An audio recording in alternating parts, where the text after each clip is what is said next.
Welcome back, everyone. Today we're going deep, really deep, into a paper all about completely regular codes in graphs covered by a Hamming graph. Oh, yeah. This one is a fun one. It's packed with some pretty neat discoveries. For sure, especially I think if you're, into those really kind of like intricate code things, the CR codes, like they call them in the paper. Yeah, and how they fit into those specific graphs. Yeah, exactly. And just so everyone's on the same page here, we're talking about how these special codes basically they create this really predictable structure in a graph. Right, based on distances between points. Yeah.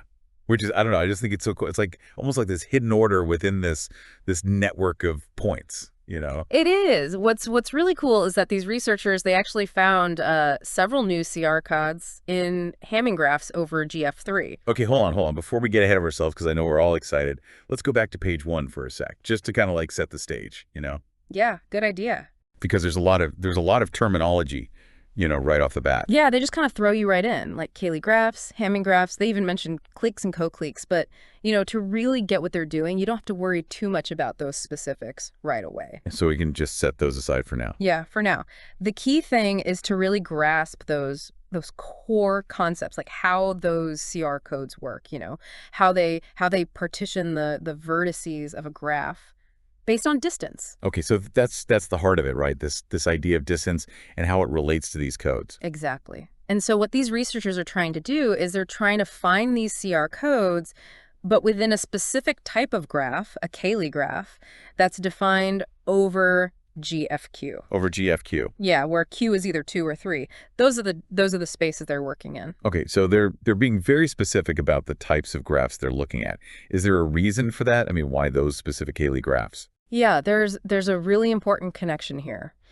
If they find a CR code in one of these Cayley graphs, then there has to be a similar code in a corresponding Hamming graph, one that covers it, so to speak. Oh, I see. So it's like they're using these Cayley graphs as a starting point to find codes in the Hamming graphs. Exactly. It's a very clever strategy. They find them in one place, and they know they exist in this other type of graph too. That's pretty cool. Okay, so that's kind of the setup, right? Now let's talk about these new codes they found, because that's where it gets really exciting. Oh yeah, that's the good stuff. You mentioned they found new CR codes in those Hamming graphs over GF3. Right on page 1, they talk about that. And not just, any old codes. These have unique parameters. It's actually like updating what we know about the smallest possible dimensions for certain types of CR codes. Oh, so they're pushing the boundaries of what we know about these things. Totally. It's a big deal in this field. And there's one code in particular that's really special. Yeah, you mentioned that before, like a really unique code. What makes it stand out? It's got this intersection array. It's 21, 4, 2, 21.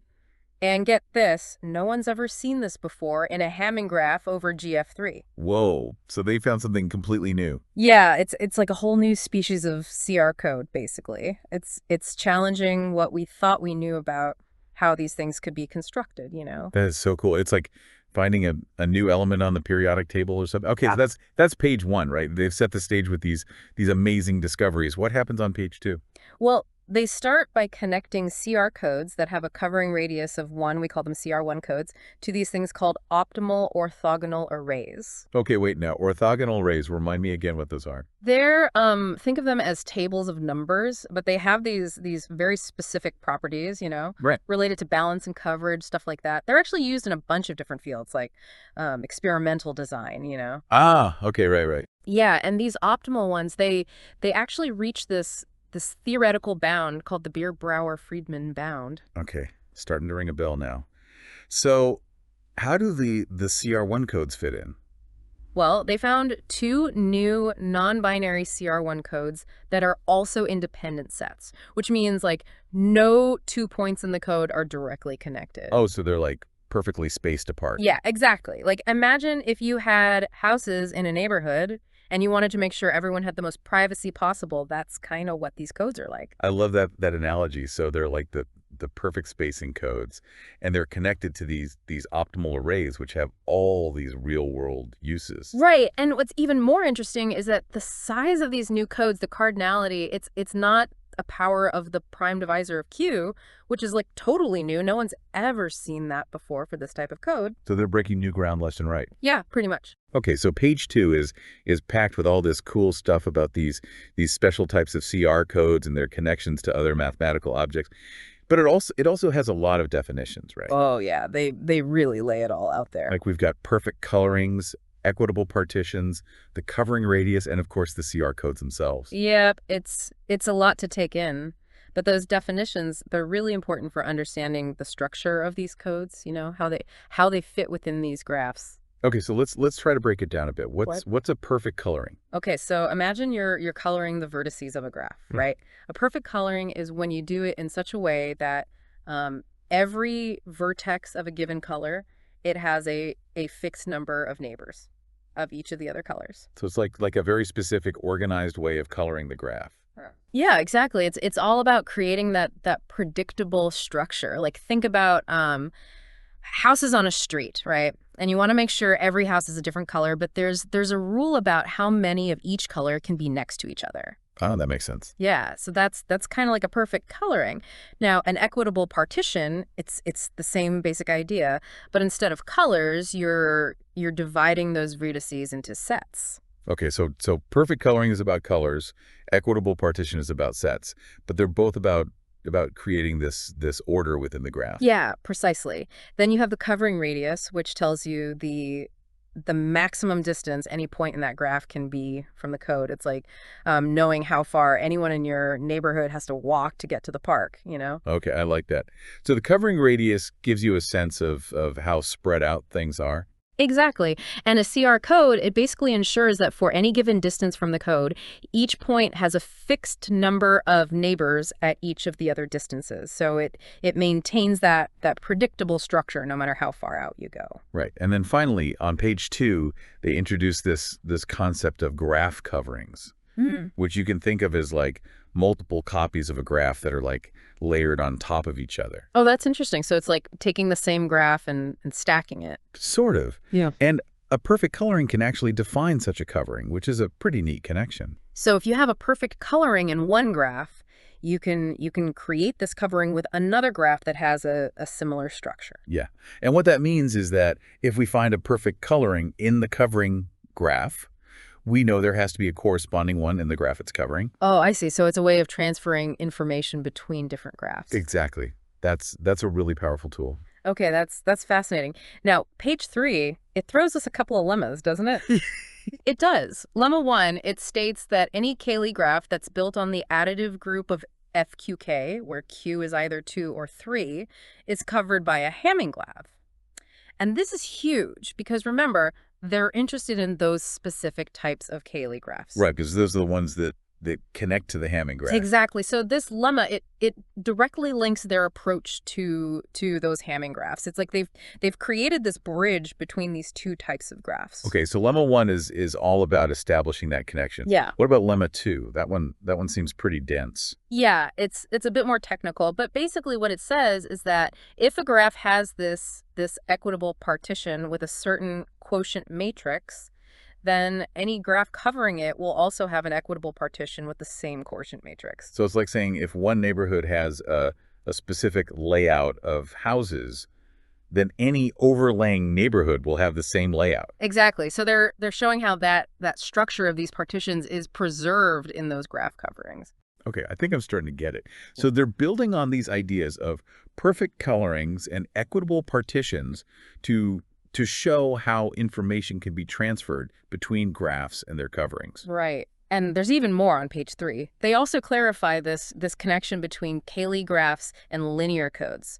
So certain Cayley graphs, they're denoted as KFQN, and they actually correspond to vector subspaces, but with specific distance properties. And those subspaces, they're essentially linear codes. So it's like they're finding these hidden connections between different mathematical objects, and those connections are helping them to explore and understand CR codes better. Exactly. It's all about making those connections. And they're actually using software to help them with this too. Oh, really? Software. Yeah.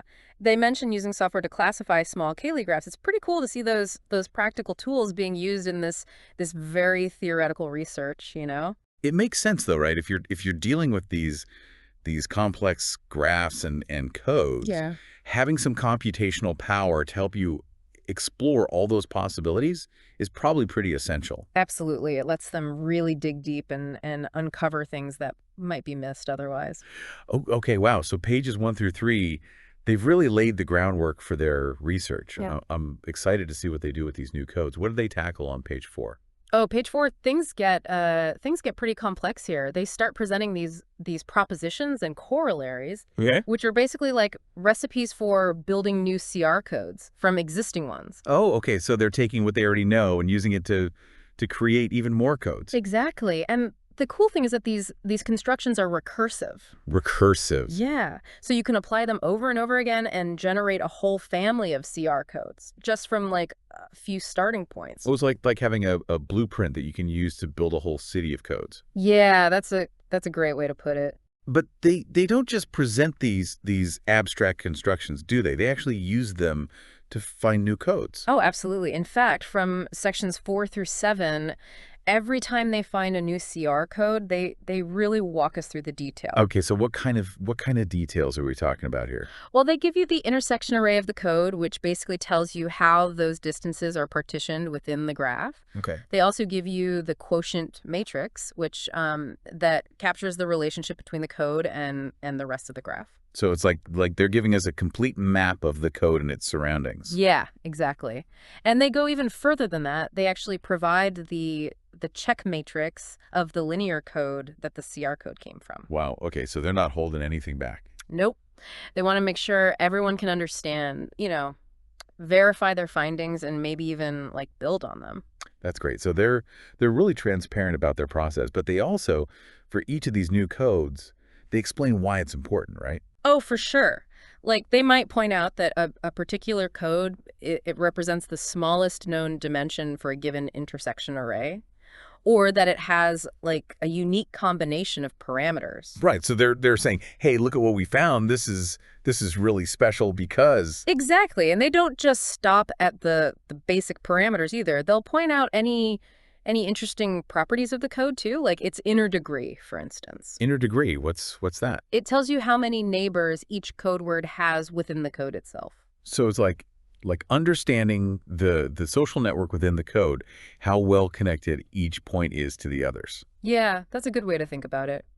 Or they might talk about the structure of the subgraphs that are induced by the code within the larger graph, which can, reveal even more about how the code's organized. Wow. So it sounds like they're really giving us a complete picture of these new codes, not just like the bare minimum. Oh, absolutely. They're really going all out.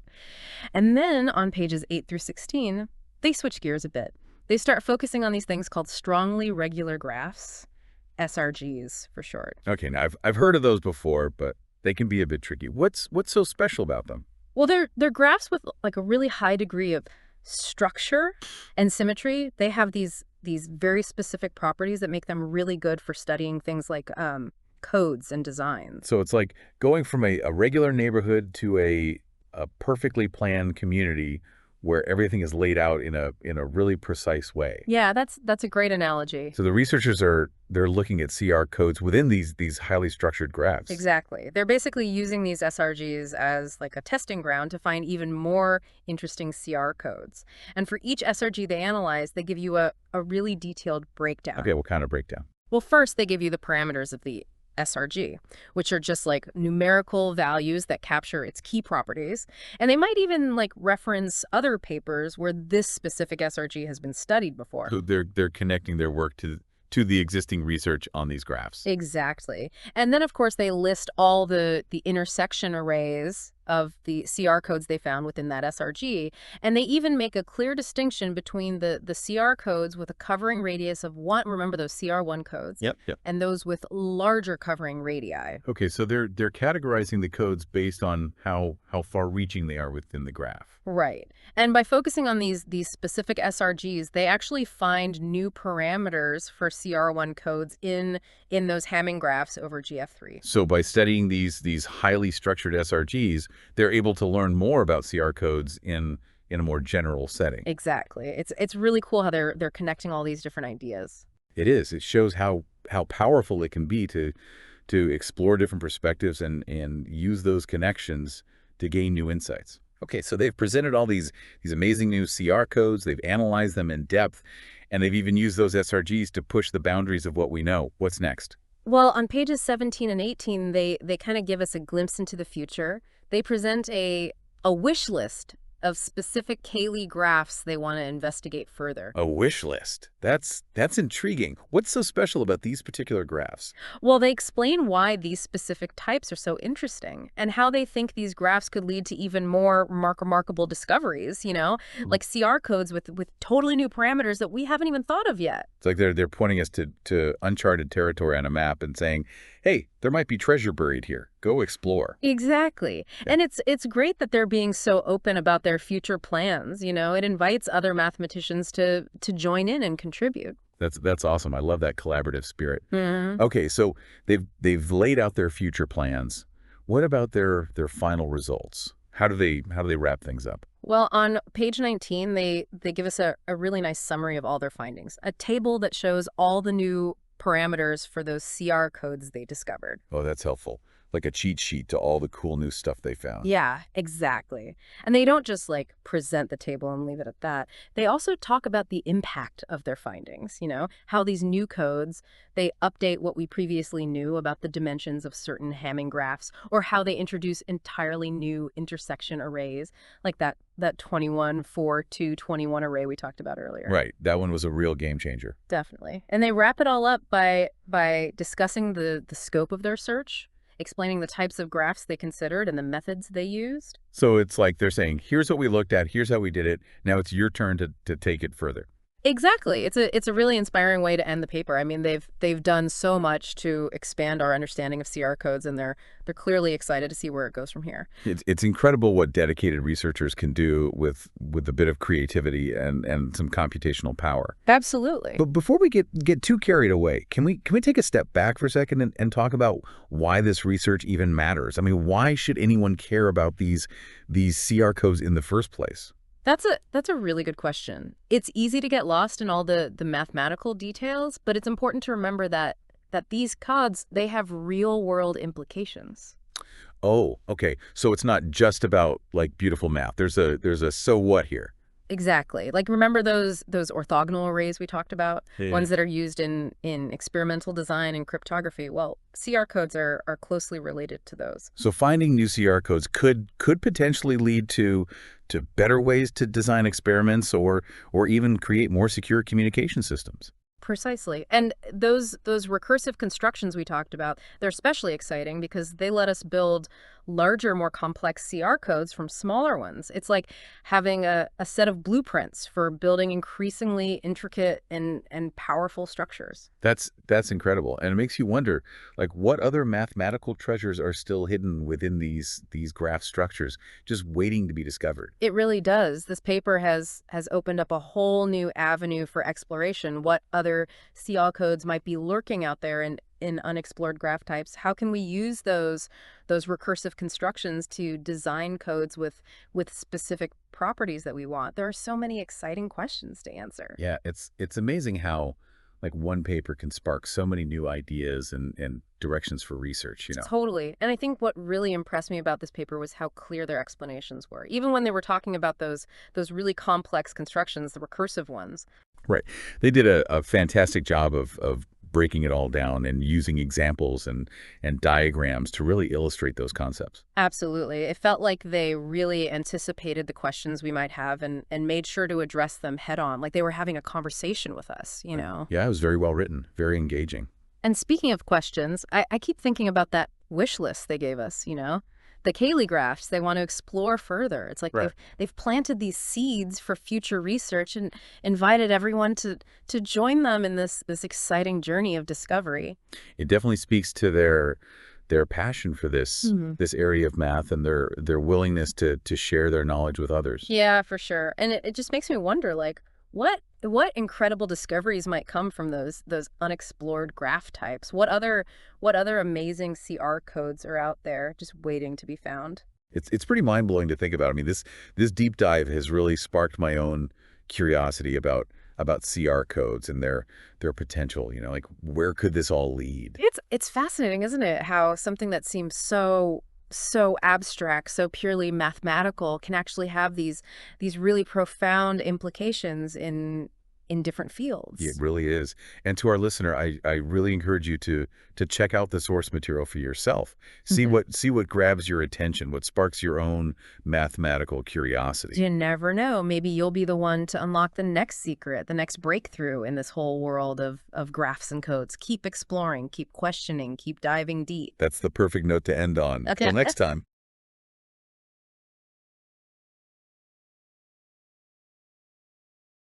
Welcome back to another deep dive.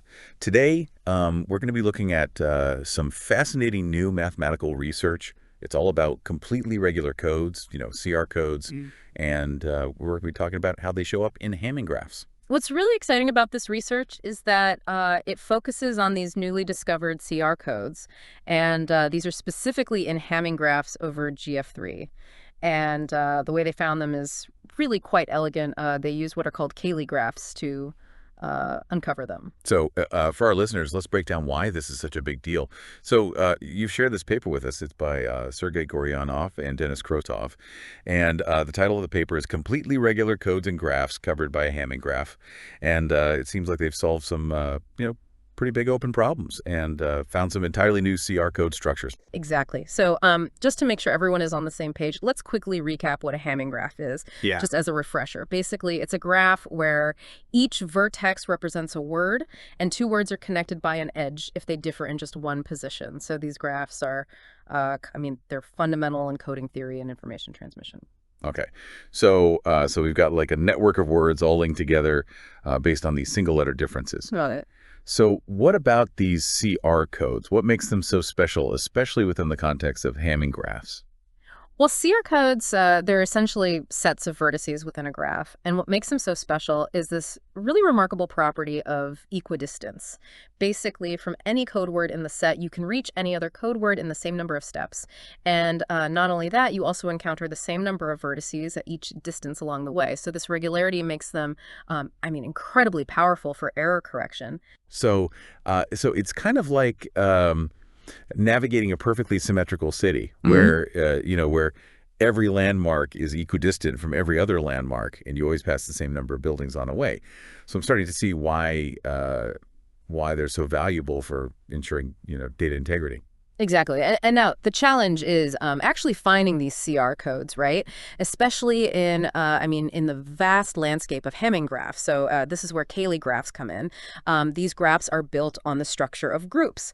And what Goryanov and Krotov did was they brilliantly exploited this fact that certain Cayley graphs are actually covered by Hamming graph. Okay, wait a second. So for our listener who may not be as familiar with these Cayley graphs, could you give us a quick breakdown, like what are they exactly, and how does this covering relationship actually work? Sure. So you can imagine a Cayley graph as a map of a city, but the streets are laid out according to the rules of a very specific group. For example, if the group is the integers under addition, the streets might be arranged like a number line, right? So now imagine a much larger city map, and this is going to be the Hamming graph, and it contains this smaller map as a sort of repeating pattern. That's essentially the covering relationship.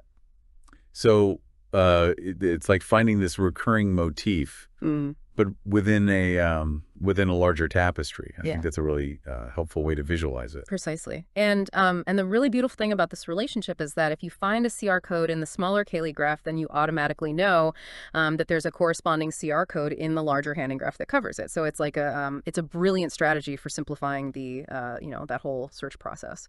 So it's like finding this hidden doorway in the smaller map, but that actually leads to this corresponding doorway in the larger map. Okay. I'm starting to see how this can lead to some really exciting discoveries. So now I know you mentioned that they found a solution to this open problem. So what was that all about? Yeah, so one of the most exciting things they found is a 10.8 CR code, and it's in the Hamming graph H7.3. So this particular code had actually been an open problem for quite a while, and Goryanov and Krotov, they were actually able to find it by exploring what's called a causette graph. And this is a specific type of Cayley graph that's defined by a linear code. Wait, a causette graph. So could you maybe remind our listener, like, what is that exactly? Right. Of course, of course. So a cosset graph is essentially a graph where the vertices represent cosets of a linear code. And just remember that a linear code is it's a set of code words that can be combined linearly, and cosets are essentially shifted versions of that code. So in a cosset graph, two vertices are connected if their corresponding cosets are related in a very particular way.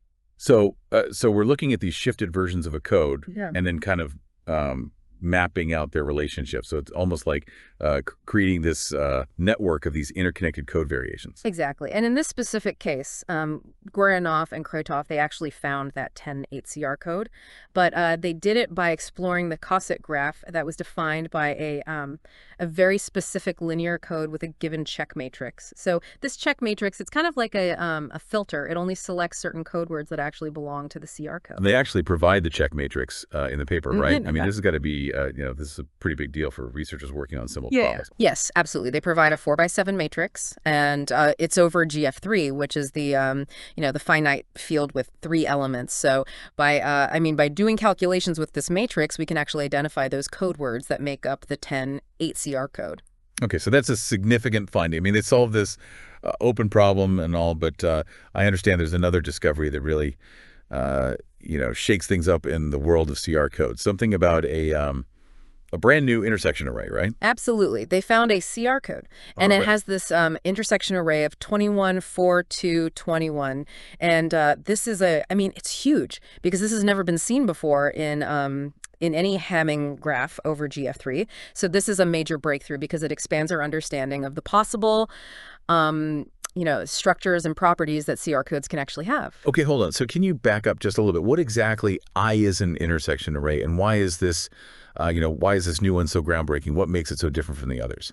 So an intersection array, it basically captures the distribution of distances from a code word to other vertices in the graph. So in this case, the intersection array 21, 4, 2, 21, it tells us that if you start at any code word in this CR code, you're going to find 21 vertices at distance 1, then you'll find 4 vertices at distance 2, and then 2 vertices at distance 3, and finally 21 vertices at distance 4. So the specific pattern of numbers in this array is what makes it so unique. So it's not just not just the numbers themselves. It's the order and arrangement that make this a completely new discovery. That's fascinating. And this unique CR code is also found in a cosset graph, right? You got it. And this time it's the cosset graph of a linear code, but it has a 4x11 check matrix. Again, over GF3. Okay, so they've kind of given us the keys to unlock this new CR code, right? With this unique intersection array. So what else did they reveal about the the code structure and its properties? So they go really deep. They discuss its diameter, which is the maximum distance between any two vertices in the graph associated with the code. They look at its spectrum, which involves the eigenvalues of the graph's adjacency matrix, and they even explore its stabilizer orbits and its automorphism group, which give us some really interesting insights into the symmetries of the code and the graph. It's like they've taken this high-powered microscope to this new CR code. Yeah. And they've just revealed all these these intricate details. Precisely. They've provided this, a very comprehensive analysis of this groundbreaking discovery. And this opens up all sorts of new avenues of research in this whole field of CR codes. This is already blowing my mind, and it seems like we're just getting started. I understand they've also found some other new CR codes, each with its own unique parameters and properties. Let's unpack those in part 2 of this deep dive. Welcome back to our deep dive into completely regular codes. I'm still processing all those groundbreaking discoveries from the first part. I mean, it's a solution to an open problem A&D, a completely new type of CR code. It's talk about a mathematical treasure trove, right? But I'm ready for more. So where do Goryanov and Kretov take us next in their exploration? Well, they don't stop there. They actually found several more new CR codes, and each one kind of pushes the boundaries of what we know about their structures and their parameters. Okay, I'm all ears. So what other gems did they unearth? Well, there's a 28.8 CR code in H15.3, and then there's a 35.10 CR code in H19.3, and a 25.20 CR code also in H19.3. So these discoveries really expand our understanding of the the diversity and complexity of CR codes in these Hamming graphs. Wow. Okay. That's a lot to unpack. So each of those codes represents, a brand new piece of the puzzle. What can you tell us about their unique properties? Does anything particularly interesting stand out? Well, one interesting thing about the 28 CR code is that it induces cycles in the graph. So this means that if you follow a path along the edges of the graph that's associated to this code, you can eventually return to your starting point. So you create a closed loop. So it's not just about equidistance anymore. Now it's also about these intriguing cyclical patterns. So that's a whole new layer of complexity. And what about the other two codes, the 3510 and the 2520 codes in H19.3? What makes those noteworthy? Well, their significance lies mainly in their new parameters. I mean, these codes weren't known to exist before, so their discovery, adds to this growing catalog of CR codes with these very unique properties. And the authors, they very meticulously document the parameters and the structural details of each new code. So it's a really valuable resource for researchers. So it's like they're mapping out this uncharted territory, right? In this world of CR codes. And each new discovery adds another landmark to the map, guiding future explorations. But I know they didn't just, stumble upon these codes by chance. They had a very systematic approach, right? Something to do with Cayley graphs, if I remember correctly. That's right. Their success in uncovering these new codes really stems from their clever use of Cayley graphs and also their deep understanding of how they relate to Hamming graphs. Okay, so let's rewind a bit. Remind me and our listeners about the connection between Cayley graphs and Hamming graphs. So how did they leverage this this relationship to actually make these discoveries? Well, remember that Cayley graphs are graphs that are built on the structure of groups. So think of them as having this built-in symmetry that's based on the underlying group operation. And the key here is that certain Cayley graphs are covered by Hamming graphs. Right, like that like that smaller city map repeating within a larger city map that you were describing earlier. But how do they use this to actually find CR codes?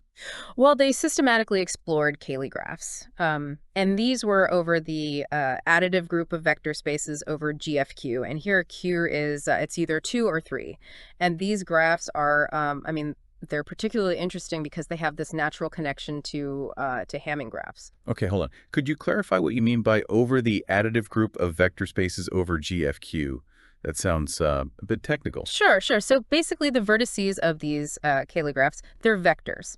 And the edges are determined by adding vectors from a specific set, and that's called the connecting set. Now, GFQ refers to the finite field with Q elements. So in this case, we're working with vectors whose entries come from either the field with 2 elements, GF2, or the field with 3 elements, GF3. Okay, so we're talking about graphs where the vertices are vectors, and the connections between them are based on vector addition. Got it. So how do these graphs relate to Hamming graphs again? The key is that any Cayley graph over FKQ, so that's where Q is 2 or 3, any Cayley graph over that is covered by a Hamming graph, and this connection is established through a homomorphism. So that's a structure-preserving map between the two graphs. So it's like that hidden doorway analogy again, Yeah. right? If you find a CR code in the Cayley graph, then there's a corresponding CR code in the Hamming graph that covers it. Exactly. So by systematically exploring these smaller, more manageable Cayley graphs, Goryanov and Krotov were able to to discover these new CR codes that had been hiding in plain sight within this vast landscape of Hamming graphs. That's brilliant. So they essentially used these Cayley graphs as a sort of shortcut, right? A way to navigate these complexities of Hamming graphs much more efficiently. Exactly. And they didn't stop there. They went on to develop a series of propositions and these outline methods for constructing new CR codes from existing ones. Oh, tell me more about these construction techniques. How do they work? Well, one proposition states that if you have a CR code in a Hamming graph, HNNQ, you can actually create a new CR code, and it has the same intersection array but in a larger Hamming graph. That's HN plus TQ, and here HES is it's any non-negative integer, and this is done by by simply adding Tato extra coordinates to each code word. So it's like expanding the code, right, into a higher dimensional space. Mm-hmm. But you're not changing its fundamental structure. Kind of like taking a 2D blueprint and then and then extruding it into a 3D model. That's a pretty elegant approach. Yes, it is. And another proposition describes a method for constructing a new CR code in HSNQ. And this is from a CR code in HSNQ, where S is any positive integer. And the new code's intersection array is simply S times the the original array. Okay, so this time we're scaling up the code by a factor of S. So it's like taking the original code and replicating it multiple times. Exactly. And then their third proposition introduces a more sophisticated technique called splitting, and this method allows them to generate new CR codes from an equitable two-partition in HSNQ. Hold on, equitable two-partition. Can you break that down a bit for our listeners? Of course, of course.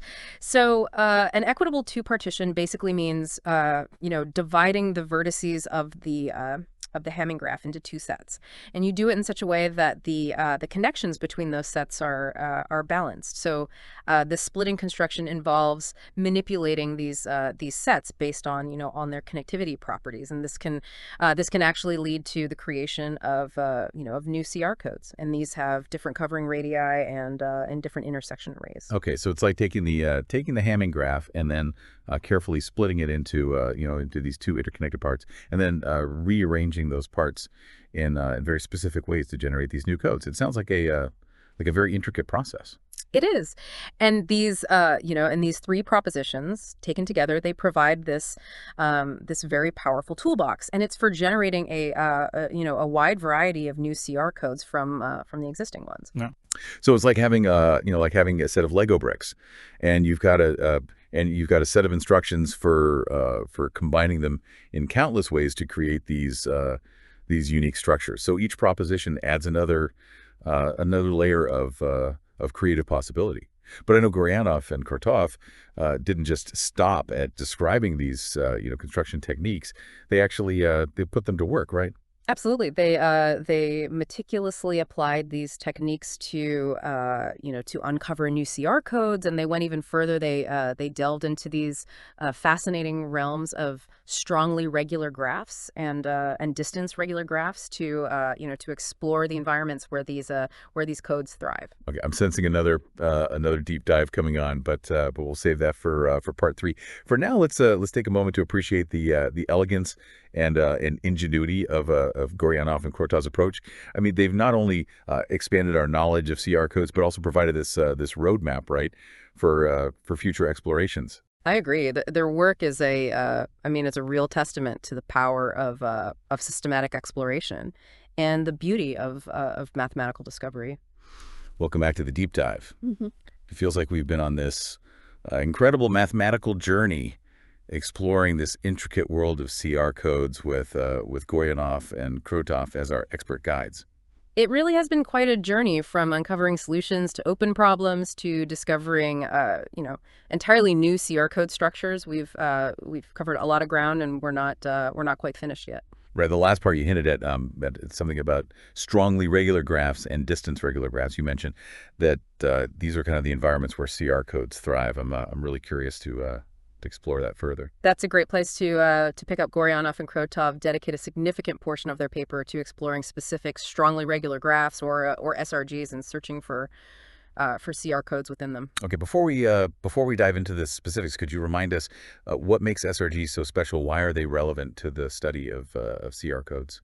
SRGs are a fascinating class of graphs with this very high degree of regularity, this property, that any two adjacent vertices have the same number of common neighbors, and any two non-adjacent vertices also have the same number of common neighbors. So it's like this perfectly balanced social network where everyone has the same number of friends in common, whether they're whether they're directly connected or not. I can see how that kind of structure might be conducive to harboring CR codes.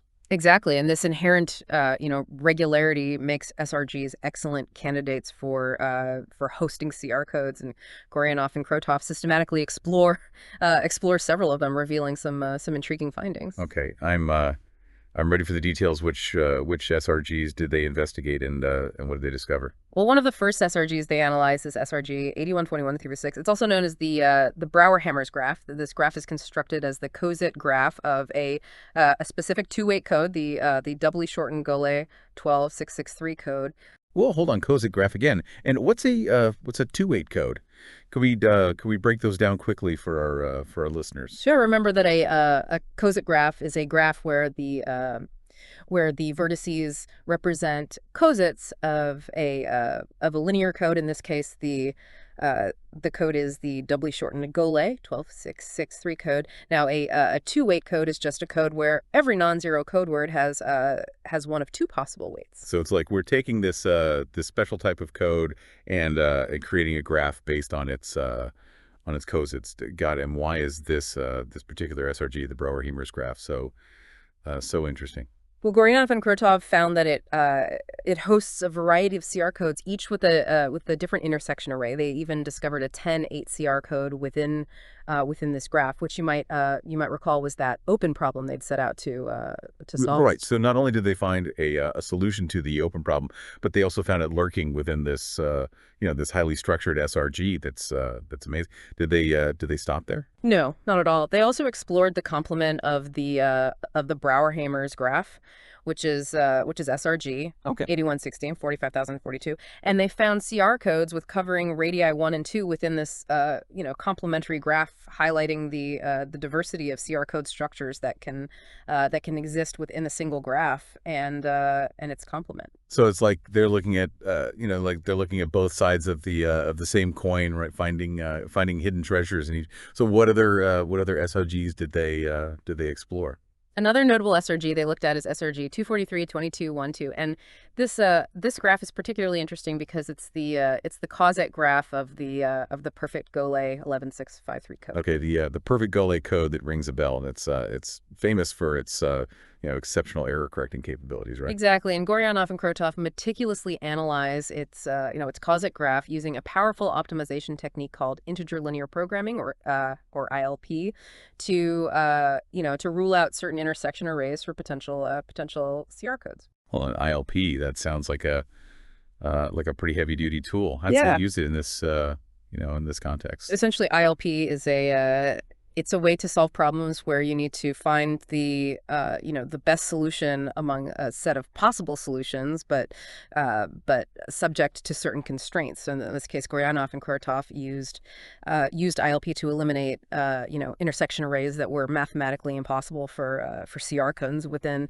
SRG 243-22. So it's like using this highly sophisticated filter, right, to narrow down the search space, eliminating all the dead ends. That's pretty clever. Did they find any new CR codes within this SRG? They did. They discovered new CR codes with various covering radii, further expanding our knowledge of the possible parameters for CR codes in Hamming graphs. It's amazing how they combine deep mathematical analysis with these computational tools to make these discoveries. I agree. It's a real testament to the power of interdisciplinary approaches in mathematics. So we've talked about the Brouwer-Hammers graph and its complement, and then this SRG that's based on the perfect Golay code.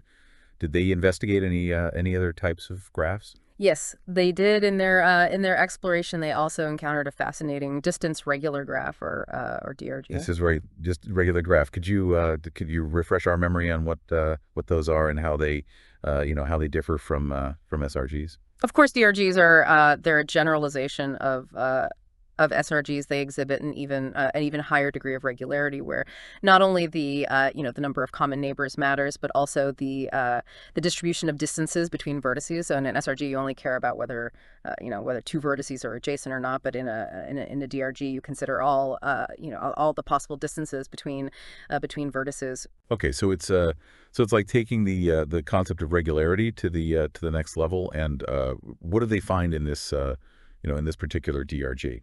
Well, this specific DRG has the intersection array 24, 22, 21 to 12, and it's constructed as the composite graph of the ternary Golay 12.6.663 code.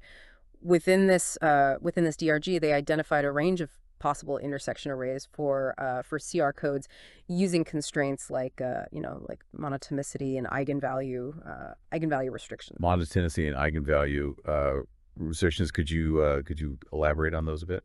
Sure. Monotonicity refers to the property that the entries in an intersection array should generally decrease as the distance, as the distance increases. Eigenvalue restrictions relate to the eigenvalues of the graph's, adjacency matrix, which can provide insights into the possible, the possible structures of CR codes within the graph. So they're using these mathematical properties to narrow down the possibilities, like a detective following clues to eliminate suspects. Did they use any computational tools to explore this DRG? Yes, they employed a combination of theoretical analysis and computational tools like GAMS, which is a mathematical modeling software to explore the feasibility of these potential CR codes within the DRG. It's impressive how they seamlessly blend that theoretical rigor with computational power. It seems like they left no stone unturned in their quest to understand CR codes in these structured graph environments. Mhm. You're right, and their exploration continued through several more sections of the paper, examining a wide range of SRGs with different parameters. They meticulously documented their findings, providing detailed tables summarizing the intersection arrays, the eigenvalues, and the automorphism groups of the discovered CR codes. These tables are like a gold mine for researchers working in this area, like a comprehensive catalog of CR code structures. Precisely, they've essentially provided a roadmap for future exploration in the field. And as if all of that wasn't enough, they even included wanted lists. Yes, the wanted lists. These are lists specifying the parameters for CR codes that are yet to be found, both in in Hamming graphs over GF3 and GF2. So it's like they're throwing down the gauntlet, challenging the mathematical community to uncover these elusive CR codes and push the boundaries of our knowledge even further. Exactly. Goryanov and Krotov's work is not only a remarkable achievement in its own right, but also a catalyst for future discoveries. They've provided the tools, the insights, and the inspiration for a new generation of mathematicians to continue this this exciting journey into the world of CR codes. Well, I don't know about you, but I'm feeling incredibly inspired right now. This deep dive has been a whirlwind of mathematical discovery, and I can't wait to see what new insights emerge from the research that Goryanov and Krotov have so elegantly laid out. I share your enthusiasm. This paper is it's a true testament to the power of curiosity, creativity, and rigorous mathematical exploration. Who knows what hidden treasures are still waiting to be uncovered in this in this vast and intricate landscape of CR codes. That's a great question to ponder. And on that note, we'll wrap up this deep dive. Thank you for joining us on this incredible journey. We hope you've gained a newfound appreciation for the beauty and power of completely regular codes.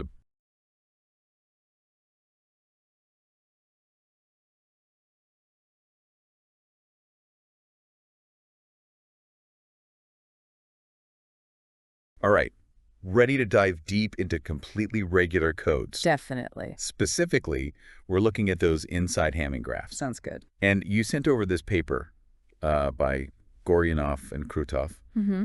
And it's clear you're really interested in how they went about finding these codes. Yeah. And even more so by the proofs behind their discovery. The proofs are definitely fascinating. So we're going to kind of break this paper down, savor the math. Okay. And of course, I've got expert speaker to help us make sense of it all. I'll do my best. So from what I understand, this paper is all about finding CR codes with brand new parameters within Hamming graphs, specifically H and R and 3, the ones with that ternary alphabet. Yes, exactly. And they've actually found a completely new intersection array. They did. It's a big deal. So before we get into all the specifics of their findings, Okay. can you give us a quick overview of completely regular codes? Sure. What they are, why they matter, Mm-hmm. and how they fit into the bigger mathematical picture. So imagine you're sending information through a channel with a lot of noise. Okay. Like sending instructions to a Mars rover, you absolutely need those bits to arrive perfectly. Right. Critical. CR codes are kind of like a safety net built into that data. Interesting. They're special arrangements of symbols within a larger space Okay. that allow us to detect and even correct errors that could happen during transmission. So it's like adding redundancy, but in a very strategic way. Exactly. And that strategy comes from how they connect to other mathematical structures, Like what? things like optimal orthogonal arrays, What? which are used in experimental design Yeah. and even in cryptography. Oh, wow. So they have pretty wide applications. They do. All right. So we've got a good basic understanding of CR codes. Okay. Now let's crack open this paper and see how Goryanov and Krotov approach the topic. Sounds good. They start off with section 2, preliminaries, Mm-hmm. setting the stage with key definitions like Cayley graphs, Hamming graphs, Yeah. clicks, code clicks, perfect coloring, equitable partitions, and covering radius. It's a lot of definitions, but they're all important. Definitely foundational. So let's start with Cayley graphs. Okay, so a Cayley graph gives us a visual way to represent a group, which is a basic algebraic structure. Okay, Each vertex in the graph is an element of the group, got it. and edges are drawn based on a set of rules. It's kind of like a social network map where connections depend on shared attributes. That's a good analogy. The paper focuses on Cayley graphs that are built on the additive group of small vector spaces over GFQ, Okay, where Q can be either 2 or 3. got it. So those are Cayley graphs. What about Hamming graphs? You mentioned those were really important for understanding CR codes. Yeah, so picture a multidimensional cube, like a hypercube. Okay, I'm picturing it. In a Hamming graph, each vertex represents a possible code word, Mm-hmm. and 2 vertices are connected if their code words differ by only 1 symbol. Okay, The distance between them is just the number of symbols you need to change to get from one to the other. that makes sense. Now, the paper points out how Cayley graphs over GFQ, Mm-hmm. for Q being 2 or 3, Okay. are covered by their corresponding Hamming graphs. What does covered mean in this context? It means that every vertex in the Cayley graph can be mapped to a vertex in the Hamming graph. Okay. And the connections, the adjacency, stays the same. So it's like a way of translating between the two types of graphs. Exactly. And this connection is powerful because it lets us use what we know about Hamming graphs Right. to study the CR codes that live in those specific Cayley graphs. That's a really clever way to take advantage of the structure of one graph to explore another. Yeah, it's a common technique in mathematics. All right, so we've got our foundation set. What's next? Well, section 3 dives into the construction of CR codes, presenting 3 propositions, each with its own proof. Propositions. Yeah, basically statements that they set out to prove. Okay, and they have proofs for each one. Yeah, rigorous mathematical It proofs. sounds intense. It is, but it's how we know these things are actually true. So Proposition 1 basically says, Okay. if we have an equitable partition Mhm. in a Hamming graph, Okay. we can extend it to a larger Hamming graph by just adding more dimensions. So we're taking a pattern and making it bigger without messing it up. Exactly. It's like taking a 2D grid and making it into a 3D cube. Yeah, You're just extending the structure in a higher dimension. I see. That's a pretty intuitive way to think about it. Yeah, and then Proposition 2 focuses on scaling the size of those partitions. Okay. If you have an equitable partition, you can create a new one by multiplying its size. Interesting. Think of it like using a small tile pattern to make a bigger mosaic. The basic pattern stays the same. Got it. So we're scaling things up. What about Proposition 3? That one introduces the idea of splitting. Splitting. Yeah, it's a bit more complex. Okay. But basically, it allows us to take an existing equitable partition with 2 parts, Okay. and under certain conditions, split one of those parts into smaller, equal-sized subparts. So we're taking one part and dividing it up. Exactly. This creates a new partition with more parts, but it's still equitable. Okay, so it's like we're making the partition more fine-grained. Yeah, you could say that. I'm starting to see how these propositions are like tools for building and manipulating CR codes. Exactly. They give us a framework for working with these complex structures. That's pretty amazing. Now, the paper really gets into the nitty-gritty in sections 4 through 16. Right. Each section focuses on a specific, strongly regular graph and the CR codes that they found in it. Yeah, lots of detailed analysis. It seems like a lot to unpack. with all the check matrices and unique properties of each code. It is, but it's fascinating stuff if you're into this kind of math. Definitely. So let's start with section 4, where they're looking for a 10 8NAS CR code in the Hamming graph, H73. Okay. They say there are no Cayley strongly regular graphs with valency 14 over GF3. Right, which is a bit of a problem. So they had to get creative, right? Exactly. They systematically went through all the simple Cayley graphs. Wow. That sounds like a lot of work. It was. They used software to classify and enumerate them. Yeah.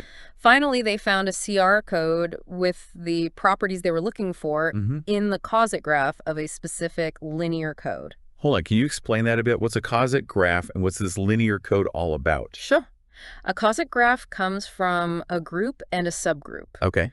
The vertices are the cosets of that subgroup. Okay. And two vertices are connected if their cosets differ by a specific element of the group. Got it. And the linear code? That's defined by a check matrix, which is like a blueprint for the code. Okay. So in this case, they used the check matrix to define a linear code, then looked at its Coset graph. Right. And within that structure, they found this elusive CR code. Wow, it's like a treasure hunt with layers of maps. It is. And this is a big deal because the existence of a 10.8 CR code in H73 was an open question before this. So they not only found the code, but also solved a mathematical mystery along the way. Exactly. That's what makes this research so exciting. It's constantly pushing the boundaries of what we know. I love that. All right, so we've seen how they tackled this first challenge. What's next on their agenda? Well, in Section 5, they unveil the 214221 CR code, which you mentioned earlier. This one is a real breakthrough. Tell me more. What makes this code so special? Well, its parameters are unique among known CR codes and Hamming graphs. The 21 4-part tells us it has a length of 21 and a covering radius of 4. Okay, and remind me what the covering radius means again? It's the maximum distance between any vertex in the graph and a code word. Got it. So it gives us a sense of how well the code covers the whole space. What about the 221 part? That refers to its intersection array, which describes the distribution of distances between code words. And this particular intersection array had never been seen before in this context. So it's not just a new code, it's a code that behaves in a new way. That's amazing. Exactly. And to make it even more impressive, they also went into its automorphism group. Automorphism group. It's the set of symmetries that preserve the structure of the cone. They found some really interesting characteristics there. So they're not just content with finding the treasure. They want to study it in detail. I like that. Me too. It shows a real dedication to understanding. Absolutely. And it looks like this detailed approach continues in the next sections. Yeah, they keep digging deeper. All right, so what's next? Well, in Section 6, they explore a 28 CR code in H15.3. They provide check matrices for the codes they find and really go into depth about their properties. They even compare their findings to previously known codes, highlighting what's new. So they're constantly pushing the boundaries, finding codes in smaller and smaller spaces, which seems like it would be more efficient. You're right, the size of the Hamming graph matters. Smaller graphs often translate to more efficient codes. They're packing the same error-correcting power into a smaller space. And this quest for efficiency continues in Section 7. What do they find there? They discover 35, 10 and 25, 20 CR codes in H19.3, again, meticulously documenting their findings and analyzing the graphs and codes. It's clear they're not just stumbling upon these codes randomly. They have a systematic approach and a deep understanding of the math behind it all. You're absolutely right. And things get even more interesting in Section 8, where they shift their focus to strongly regular graphs. Okay, we haven't talked much about those yet. What are they and why are they important here? Well, a strongly regular graph is a type of graph with a very specific, very symmetrical structure.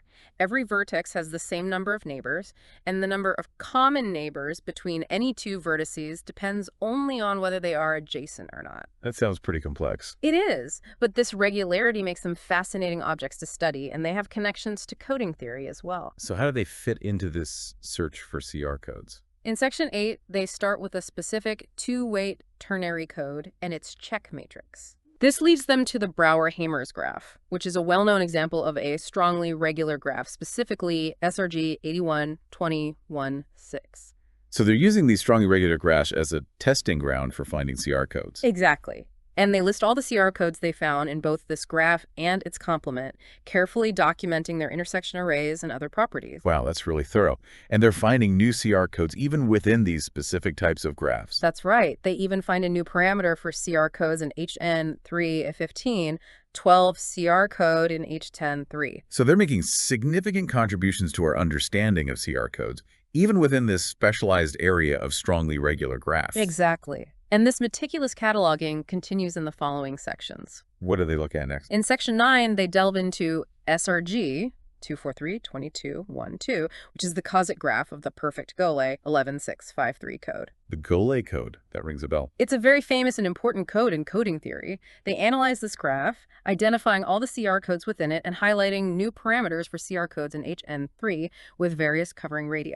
So they're connecting their work to some of the big names in coding theory. And they're refining our understanding of the smallest Hamming graphs in which certain CR codes can exist. You got it. And this refinement continues in Section 10, where they examine a distance regular graph with a more complex intersection array. Wait, back up a second. What's a distance regular graph? Good point. It's similar to a strongly regular graph, but the number of neighbors at a certain distance from a vertex is the same for all vertices. Okay, so it's all about distances between vertices. Exactly. And they have a rich structure closely tied to codes. So this specific distance regular graph they look at, what do they find there? They analyze potential intersection arrays for CR codes within this graph, using computer programs to confirm or reject their feasibility. So even with their systematic approach, there are still some mysteries to solve. Absolutely. And their exploration doesn't stop there. In Section 11, they shift their focus back to strongly regular graphs. Which ones this time? They look at two pairs, SRG 813912 and SRG 81503130, and then SRG 812496 and SRG 81563742. Wow, that's a lot of graphs. It is. For each pair, they identify specific codes that lead to these graphs, give their check matrices, and list the CR codes found within them. It's like they're building a map of CR codes in all these different types of graphs. Exactly. And this meticulous mapping continues in sections 12, 13, 14, 15, and 16.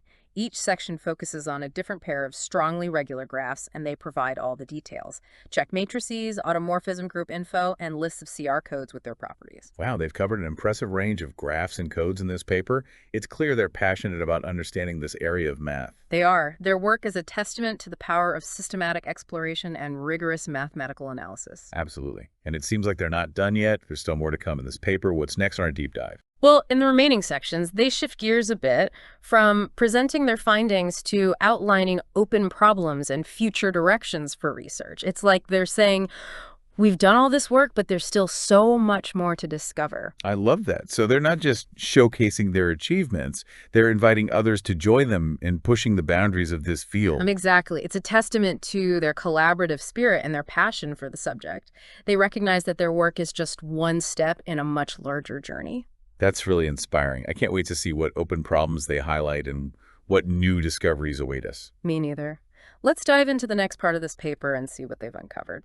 So in sections 17 and 18, they're titled Wanted Q Open 3 and Wanted Q equals 2. And they kind of shift gears. Okay. Instead of showing us what they found, they lay out open problems.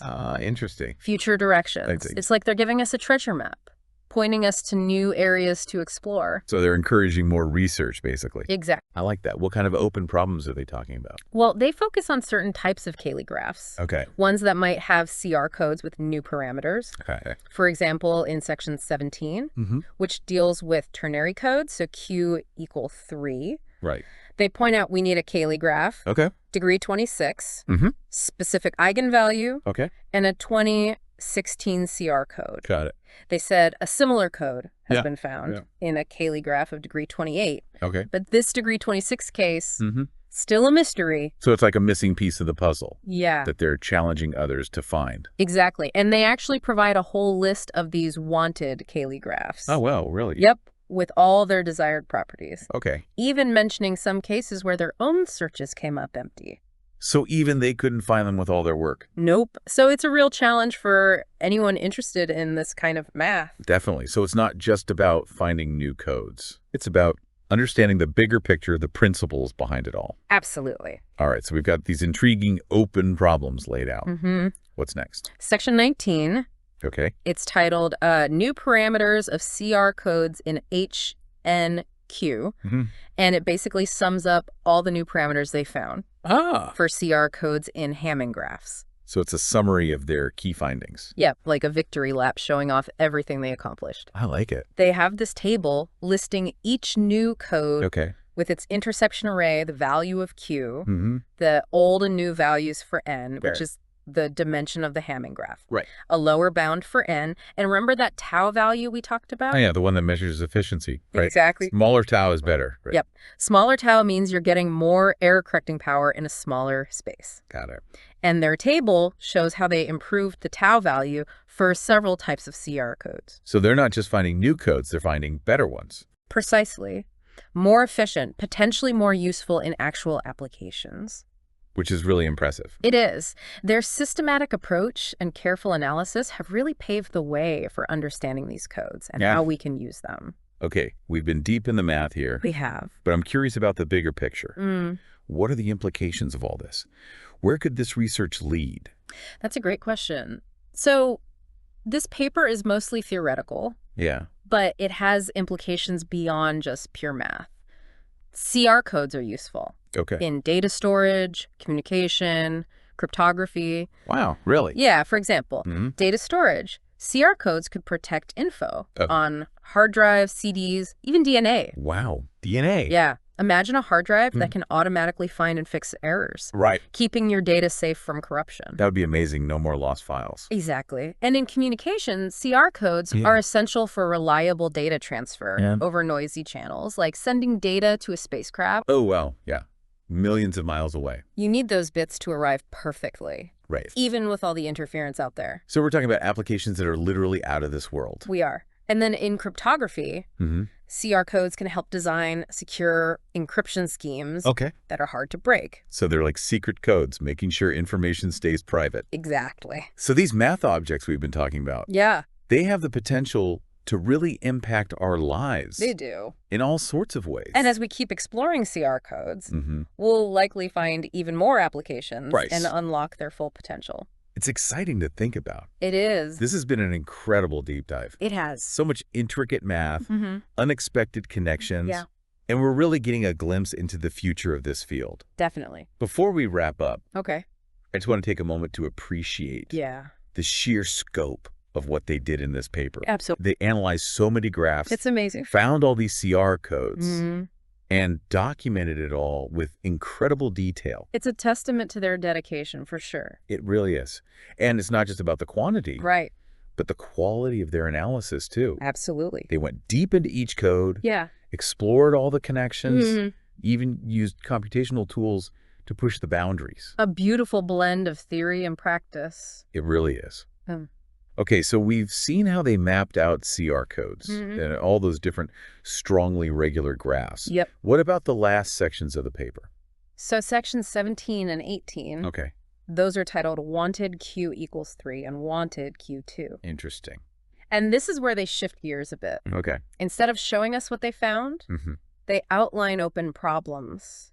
Oh, cool. And future directions for research. So they're inviting others to keep the exploration going. Exactly. I love that. What kind of open problems do they highlight? Well, they focus on certain types of Cayley graphs. Okay. That could have CR codes with new parameters. Got it.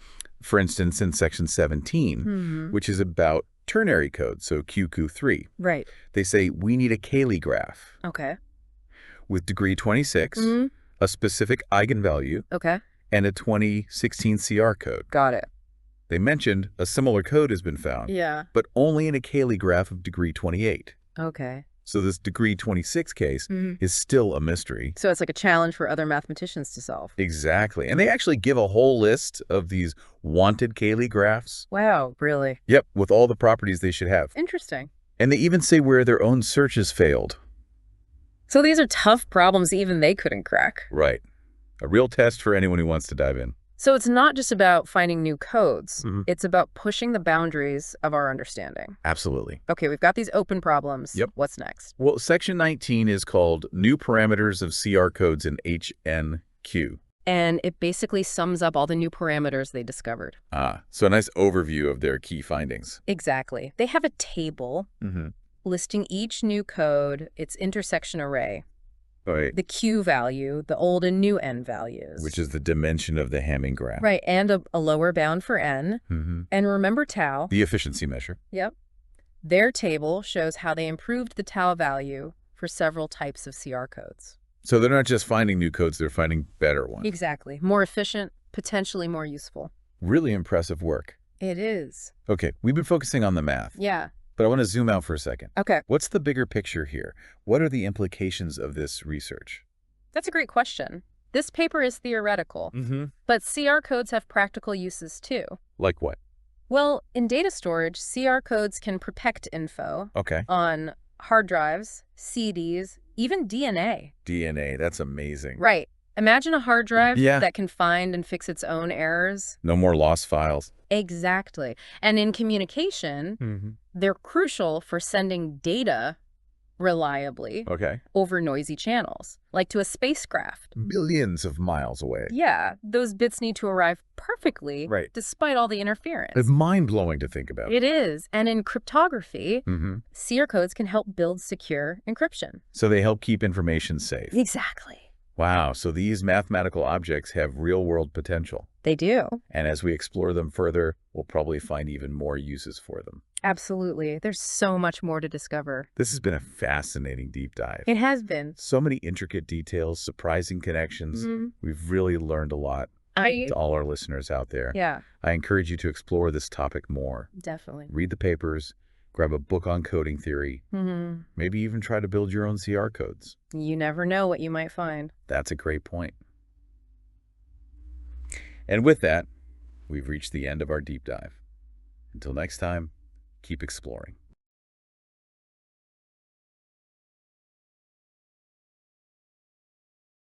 Welcome to the deep dive. Today, we're going to be diving into the really fascinating world of completely regular codes in graphs. And we're going to zero in on some fascinating new findings within Hamming graphs. Yeah, it's a really cool area where you see this kind of like intersection of abstract algebra and combinatorics. Oh, cool. Which is always kind of fun because you get these really nice results and a lot of really nice theory that comes out of it. Okay, so that sounds promising already. So our source material for this deep dive is a collection of research excerpts from completely regular codes in graphs covered by a Hamming graph. Okay. And the researchers behind this work have actually unearthed some surprising new codes. Yes. Pushing the boundaries of what we thought was possible in terms of code parameters. And they've actually taken a really clever approach using Cayley graphs. And it's allowed them to find these codes in smaller graphs, which makes the search computationally much more feasible. Oh, interesting. Okay, so let's break this down a little bit. First, for our listeners who might not be totally steeped in this area of math, can we start with a clear definition of what exactly a completely regular code is? Sure. Yeah.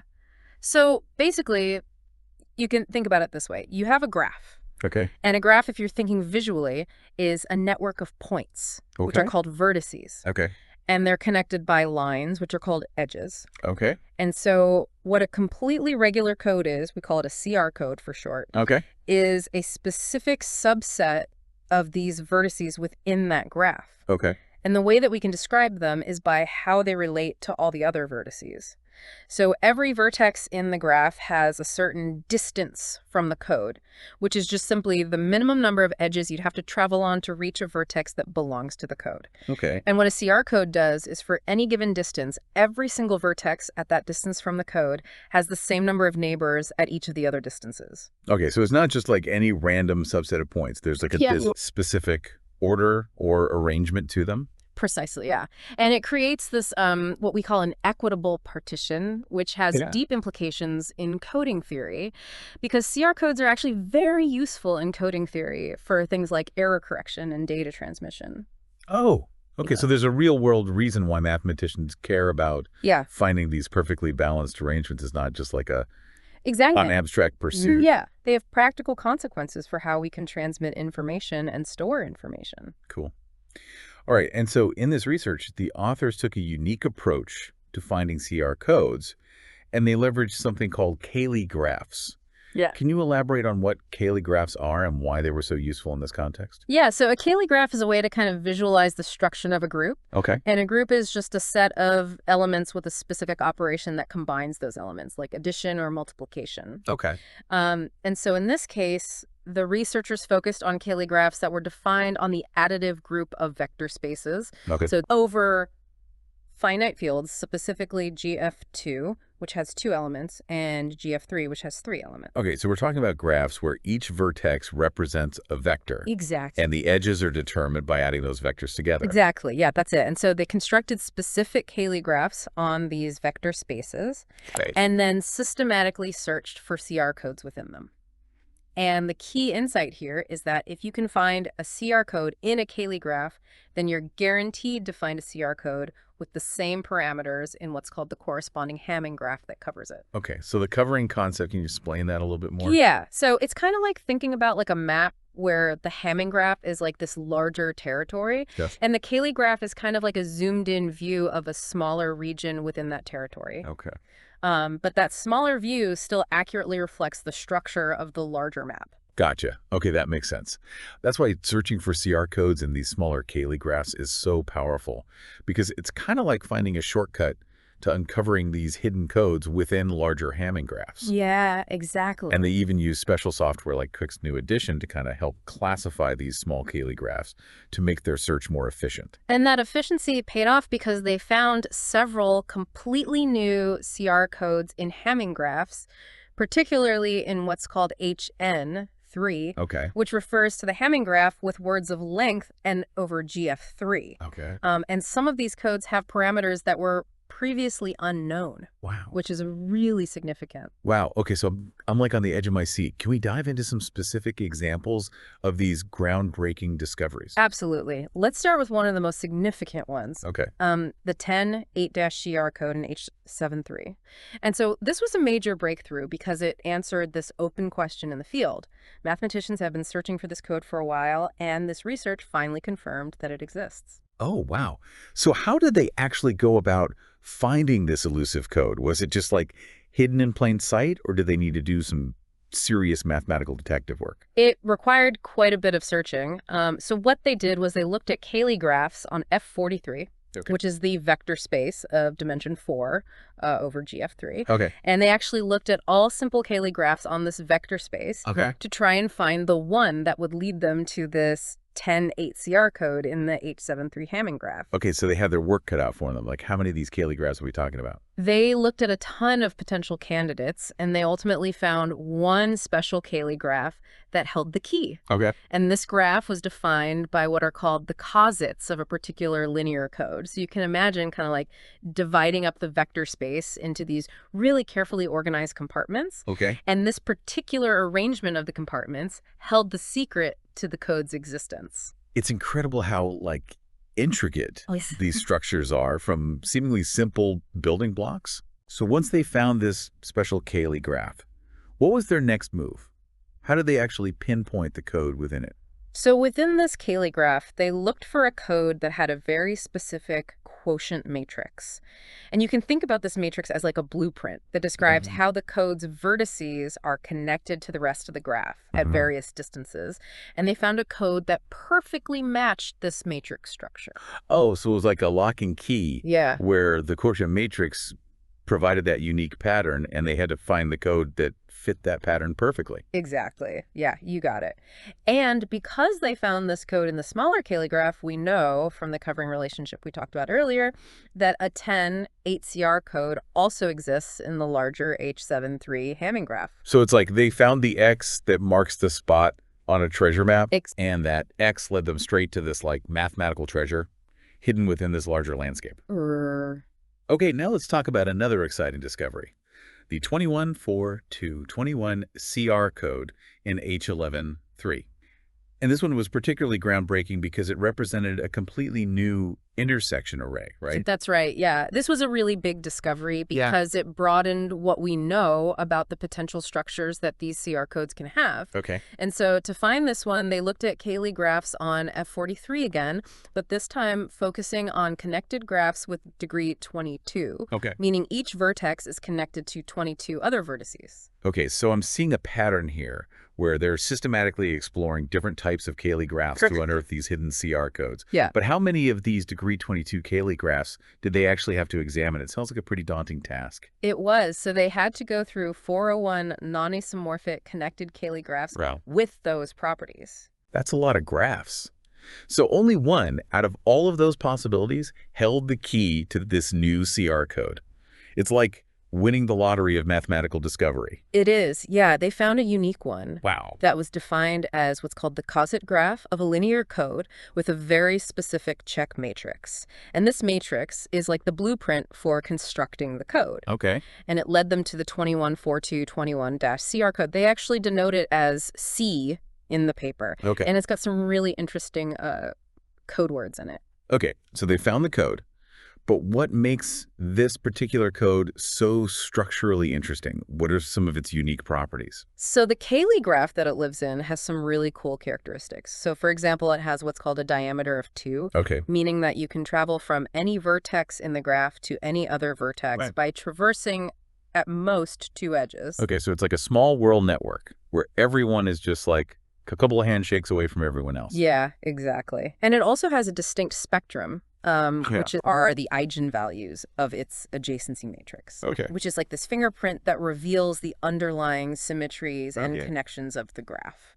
Eigenvalues always make my head spin a little, but I trust you when you say they're important. They give us really important insights into Yeah. how the graph behaves. Okay, so the graph itself is pretty remarkable, but let's zoom in on the code itself. The 214221 CR code that you mentioned is denoted as C. What can you tell us about its internal structure? Okay, so this CR code has an automorphism group Okay. of order 24, Okay. which means that there are 24 ways that you can kind of rearrange the elements of the code Oh, okay. while still preserving its overall structure. Oh, that's cool. So it's like a kaleidoscope Exactly. where you can rotate or flip the pieces, but the beautiful pattern remains intact. That's a perfect way to put it. And these 24 symmetries act transitively Right. on both the code itself Okay. and what's called its second distance partition, which is the set of vertices that are 2 edges away from the code.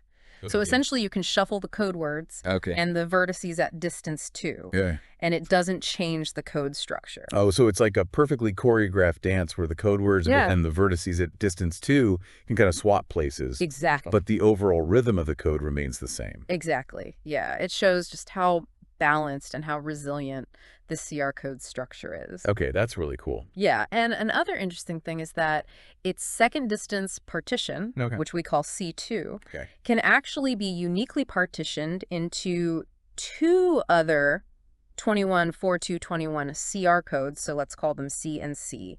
So when you consider CCC and the first distance partition, C1, they create this other equitable partition, Okay. but with a different quotient matrix. Okay, this is all incredibly fascinating, but my brain is like doing somersaults trying to keep up with all these codes and partitions. Can we pause here and continue our exploration in part 2 of this deep dive? Of course, yeah. We can definitely take a moment to kind of digest all this Okay. and then dive back into the other new codes next time. Perfect. So welcome back to our deep dive into the world of CR codes. Yeah, those discoveries were truly mind-bending. Yeah. But I'm eager to delve into the details of some of the other new codes you mentioned in the paper. Yeah. Let's start with the 8 CR code in H15.3. And if I recall correctly, this finding was significant because it actually improved upon the smallest known n Yes. for which a code with those parameters exists in a Hamming graph over GF3. That is correct. Yeah. So Right. previously, researchers only knew of 28 8CR codes existing in H16.3. Okay. And this research managed to find it in a smaller Hamming graph, Okay. H15.3, which is pretty cool. Yeah, so they essentially shrunk the space Exactly. where this type of code could exist. Exactly. I'm curious, did they use that same Cayley graph approach to find this code as they did with the previous ones? They did, but it was interesting because instead of just finding one magic Cayley graph that led to this code, Okay. they actually found multiple Cayley graphs on F43 that each contain a 28.8 CR code. So multiple paths to the same treasure? Exactly. Yeah. That kind of suggests that there might be like a deeper underlying structure. Yeah, definitely. Here. Can you tell us more about the specific properties of these Cayley graphs?